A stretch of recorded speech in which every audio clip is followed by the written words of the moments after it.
एक छोटे से गांव में रामदास नाम का एक मेहनती आदमी रहता था।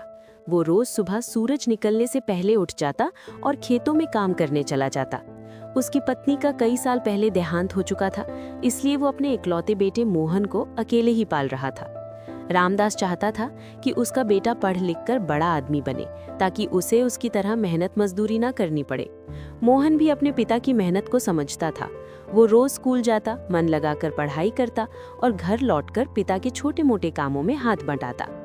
एक दिन स्कूल से लौटते समय मोहन ने देखा कि उसके पिता तेज धूप में खेत में काम कर रहे हैं।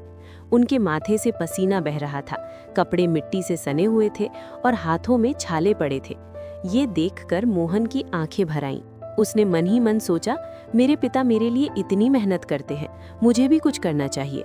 अगले दिन से मोहन सुबह जल्दी उठने लगा। वो पहले घर के सारे काम करता, फिर स्कूल जाता, शाम को लौटकर खेत में पिता की मदद करता।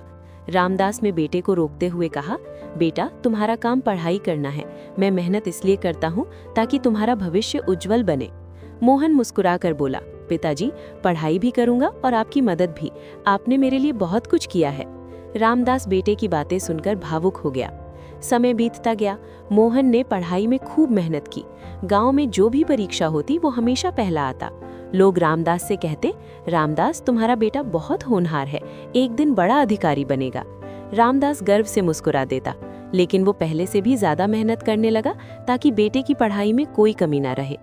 एक दिन मोहन ने देखा कि उसके पिता की तबीयत ठीक नहीं है, फिर भी वो खेत जाने की तैयारी कर रहे हैं। मोहन दौड़कर उनके पास गया और बोला, पिताजी आज आप आराम कीजिए, खेत मैं संभाल लूंगा। रामदास ने मना किया, लेकिन मोहन नहीं माना। वो पूरे दिन खेत में काम करता रहा। शाम को जब रामदास ने बेटे को थका हुआ देखा तो उनकी आंखों में आंसू आ गए। उन्होंने कहा, बेटा आज मुझे समझ आया कि तुम सच में बड़े हो गए हो।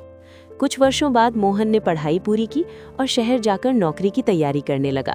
उसने दिन रात मेहनत की और आखिरकार सरकारी अधिकारी बन गया। जब नियुक्ति पत्र आया तो वो सबसे पहले गांव पहुंचा। उसने पिता के चरण छुए और बोला, पिताजी ये आपकी मेहनत का फल है, अगर आपने संघर्ष ना किया होता तो मैं यहाँ तक कभी ना पहुँचता। रामदास की आंखों से खुशी के आंसू बहने लगे। उन्होंने बेटे को गले लगाकर कहा, आज मेरी सारी मेहनत सफल हो गई। पूरा गांव खुश था। लोगों ने कहा, देखो मेहनती पिता और संस्कारी बेटे की मेहनत कभी बेकार नहीं जाती। उस दिन से मोहन ने अपने पिता को काम करने नहीं दिया। उन्होंने उन्हें आराम दिया और हर खुशी दी जिसकी उन्होंने कभी उम्मीद भी नहीं की थी। सीख, माता पिता की मेहनत और त्याग को कभी नहीं भूलना चाहिए। उनकी इज्जत करने वाला बेटा जीवन में जरूर सफल होता है।